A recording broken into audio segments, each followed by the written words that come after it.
What Shadow and Diggletdreamers? This is the Boston Buizels Season 4 Delta Battle League Draft Overview.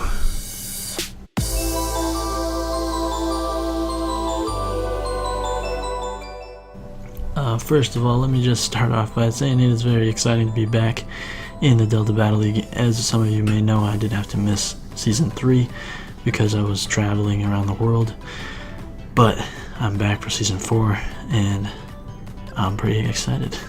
So why don't we get into the first couple picks of the draft. But first I should mention that I did have the last pick in the snake style format, so I would get the wheel pick, as it's called. So I would have the last pick at the end of round 1, and then the first pick of round 2, and so on. So I'd get 2 picks, and then I have to wait like basically 2 whole rounds before I get to pick again. But then I'd also get to make 2 picks again. So it was kind of interesting. I've never had that pick in a draft before. A lot of my picks ended up being kind of pairs together. Pears, like the fruit. No, so I have a lot of associations with my draft. I have them, I associate the ones that I picked at the same time. You know what I'm saying. So let's go with our first pick. I picked Magnezone as my round 1 pick. I should probably just mention this. Alright, I'll start off. The reason I picked Magnezone, I wanted to get a good steel type, I wanted a good electric type, and Magnezone fits that bill really well. The main reason I decided to pick it was because of its ability Magnet Pull, which lets me trap other steel types, and that is something I really wanted to do. Try to catch things like Skarmory. I don't think anyone drafted like Heatran, but a steel type is basically a staple for most draft formats, so I wanted to get something that can potentially deal with those steel types right off the bat. And it should be pretty easy to look at most people's teams and determine what kind of set I will need for this Magnezone in order to take on their steel type. Because I haven't studied this, but I doubt many people have drafted more than 1 steel type. Maybe a couple people got 2 or 3, but I think the main goal of everybody's draft was to at least get 1, so definitely going to be a very important factor for me. 130 special attack, base special attack, is really nice. Being able to run both a Scarf or a Spec set is really awesome. If I need the speed, if I need to outspeed their steel type and take it out, or if I need the extra power with the specs to be able to take it out. I can also run Assault Vest if I want to potentially try to bluff a choice item, or even just be able to take more special hits.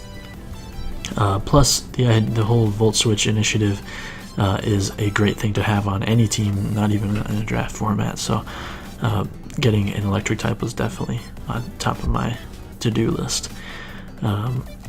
Also Mirror Coat. That would probably be on the Assault Vest set. But anyway, the Pokemon that I drafted immediately after this one in the order was Lowland Ninetails.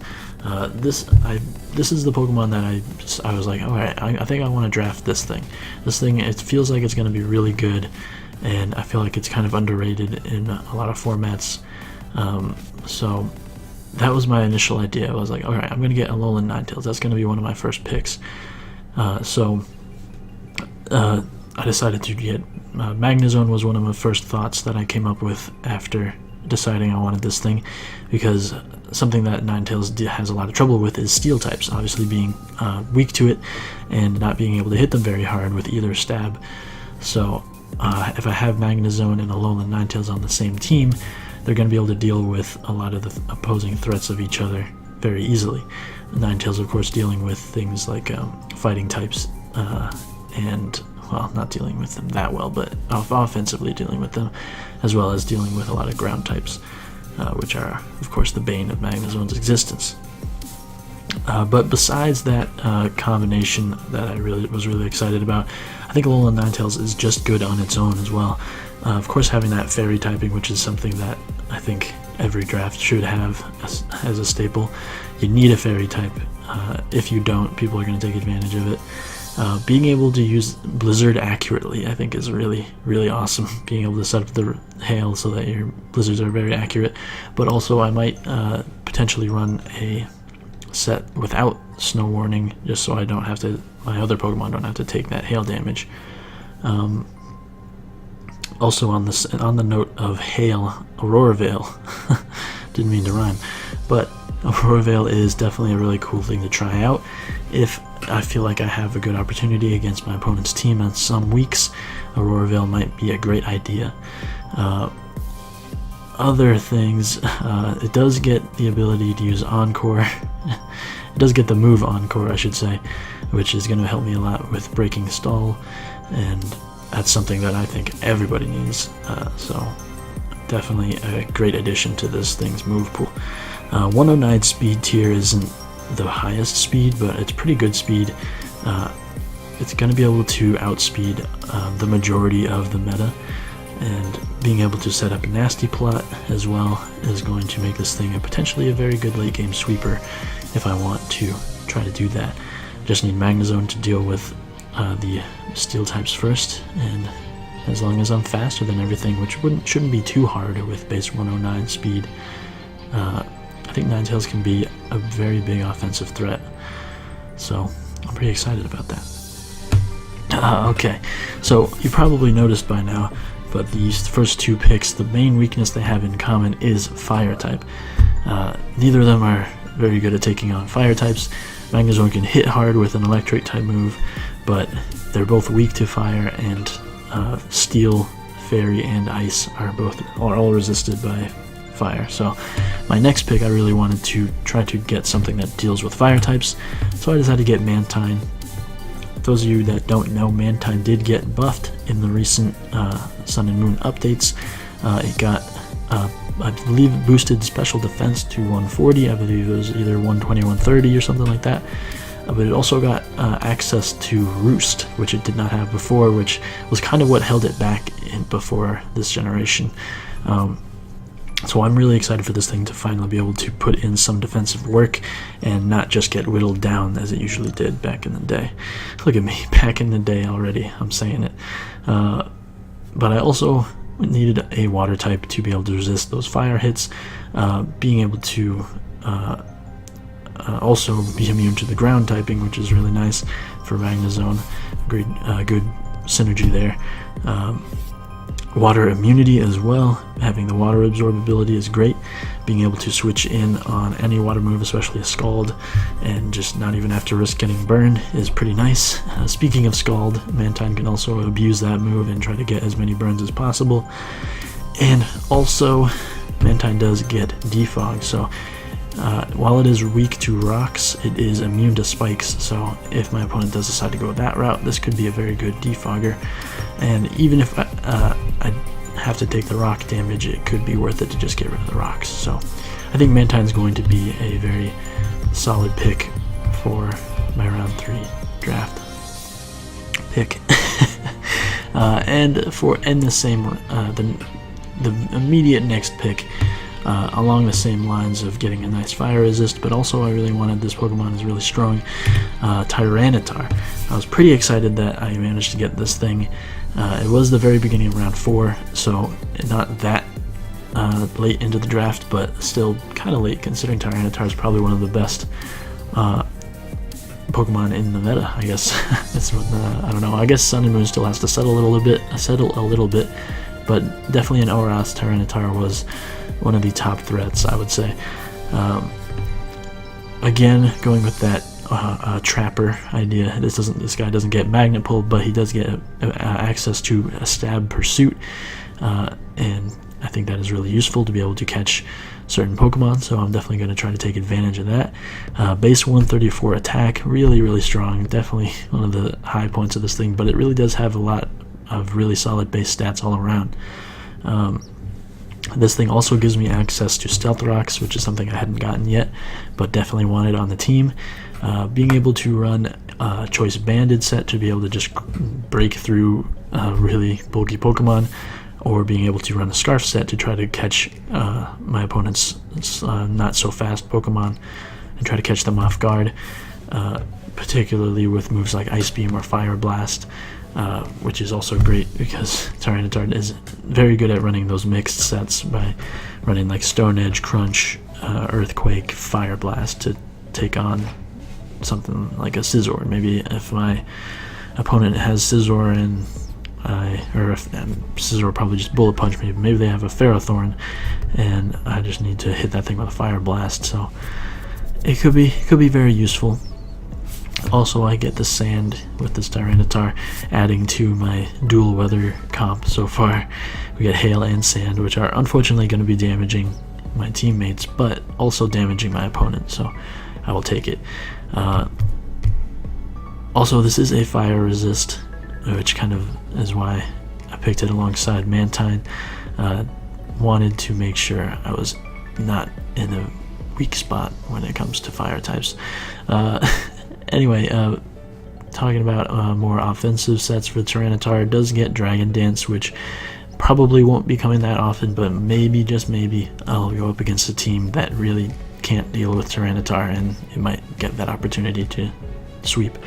Of course, there is that fighting type weakness with Tyranitar, but I do have the resistance with Mantyne, and I'll definitely be taking that into more consideration in the rest of the draft.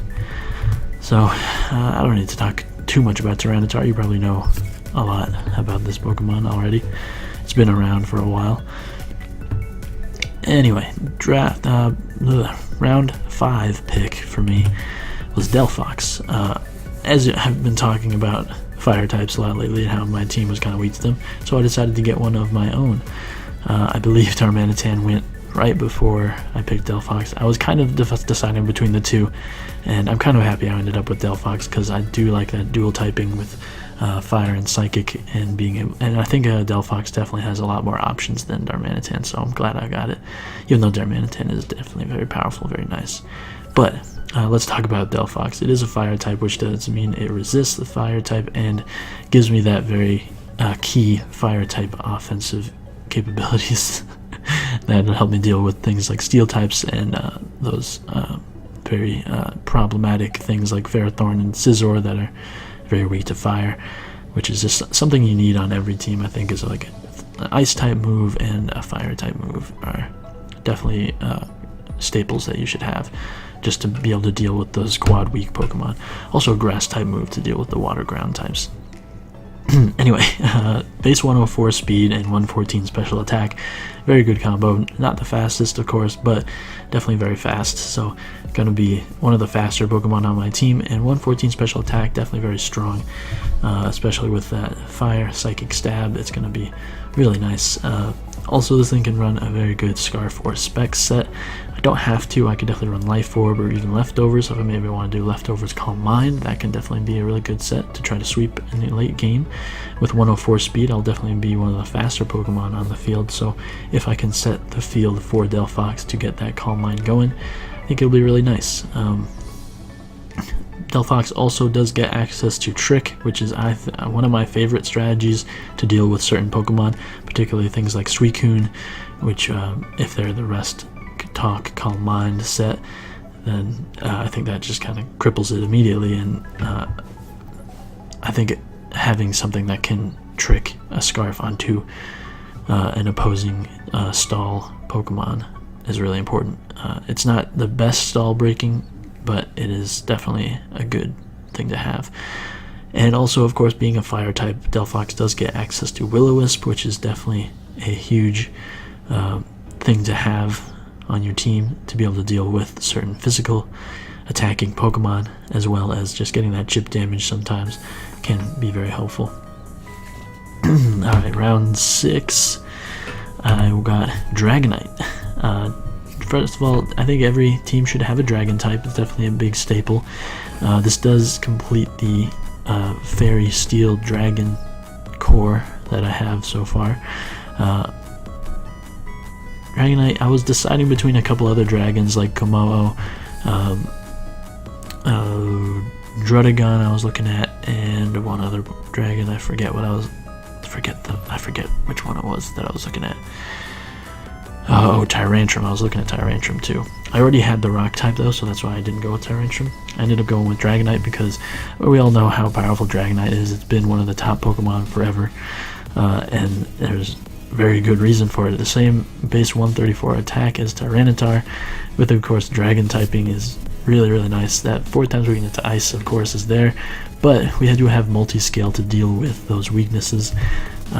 Dragon typing, one of the best defensive typings in the game, probably resists things like grass, fire, water, which are very common typings in the game, so probably won't be that defensive a Dragonite, but definitely a good thing to have to switch into certain moves.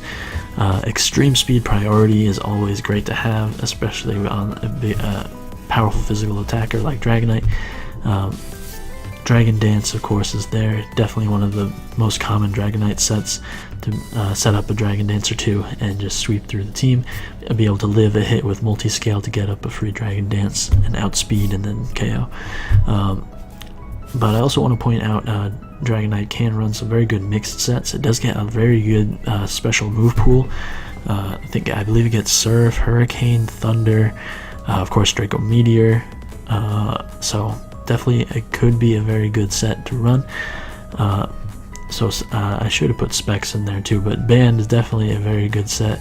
I've run that one before. It is a lot of fun. Banded Extreme Speed, definitely a good late game type of thing. But Banded Outrage, of course, is nothing to laugh at, but that's why you need a Fairy type on your team, so that people can't just choice Banded Outrage at you all the time. But if I'm able to get rid of their Fairy type early on in the game, could potentially get a lot of work done. So that's why I went with Dragonite. I know I wanted a nice dragon, and Dragonite's one of the best out there. I mean, it has dragon in the name, so you know. Anyway, is this number 7, I believe? Virizion. This is something I really wanted a grass type. Unfortunately, Decidueye got stolen right from under me. But Virizion is definitely one of my favorite grass types, so I was pretty happy about getting it. I also needed a nice fighting type, so this was exactly what I needed. It doesn't have the best attack, I believe it's only base 90, but it does get access to Swords Dance, so there is ways around that.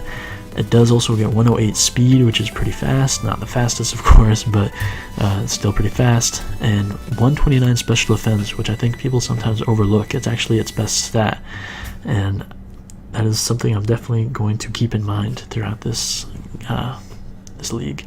It does get Calm Mind, and Calm Mind is actually not a very bad set. Getting access to Focus Blast, Giga Drain, and I know it gets something else. I could definitely find another special move on it, but I could even run like Calm Mind Synthesis and then Dual Stab. But this thing, I'm definitely looking forward to using it. It's going to be a big, important team member.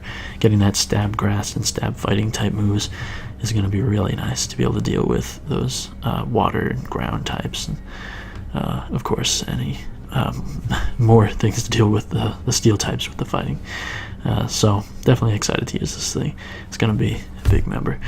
Shout out to Peaches, which is my Gen 5 UU star player. Alright, let me explain that real quick. Back when I first started playing competitive back in Black and White, Peaches, the Virizion, was one of my top Pokemon that I used all the time, and the phrase was Peaches gets me going, because I always had a lot of success with it and it was a lot of fun. Anyway, you'll probably see the nickname Peaches throughout the season. My next pick was Swampert. I was thinking about getting Gastrodon, and then someone picked it right before me. But then I saw Swampert was available, so I said, hey, Swampert might even be a little bit better.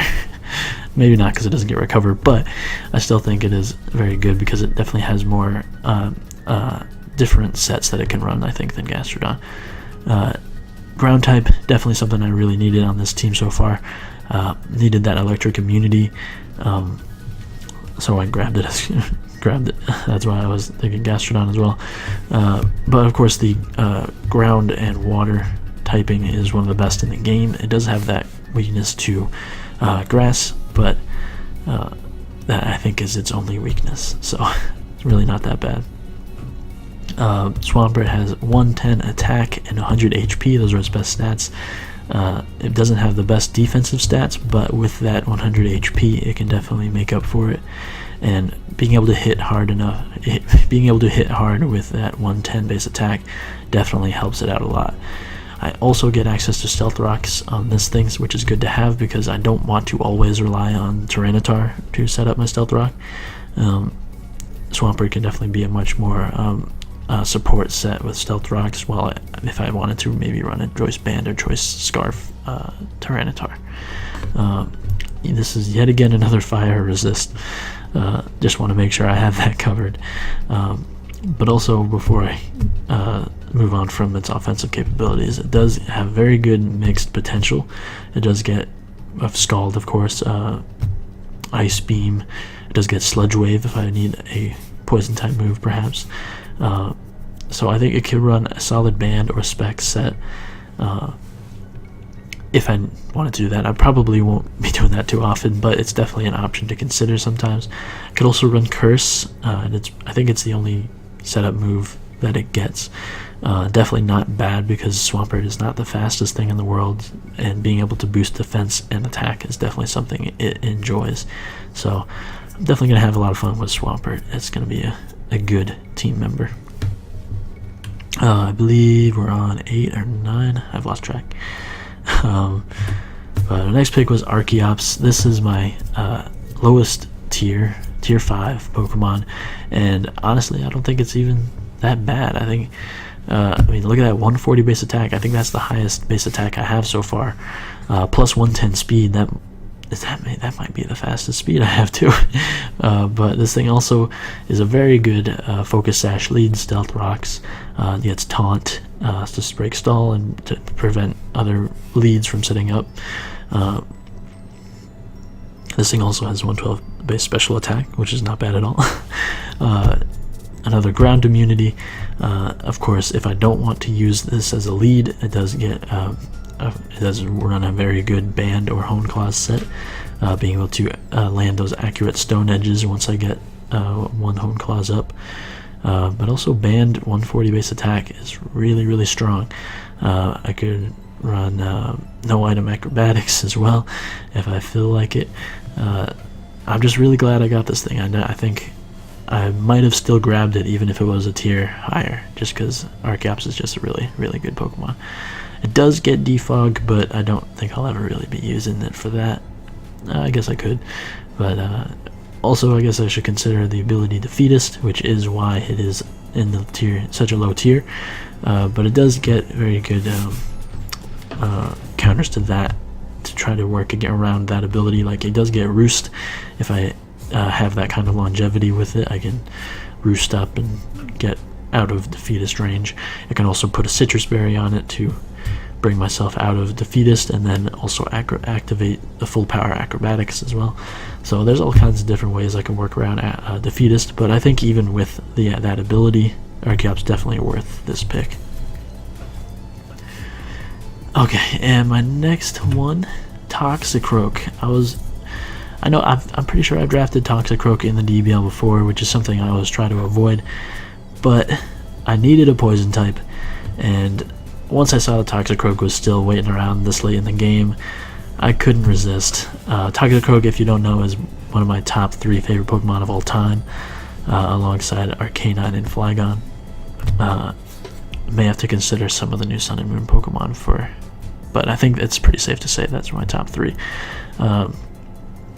Toxicroak, really cool Pokemon. Partially drafted it just because I love it so much, but also it definitely adds a lot to the team, being able to be that poison type that can take on potential fairy types, stuff like that. 106 attack is nothing really to write home about, but it does get access to Swords Dance, so that is definitely a way to work around that.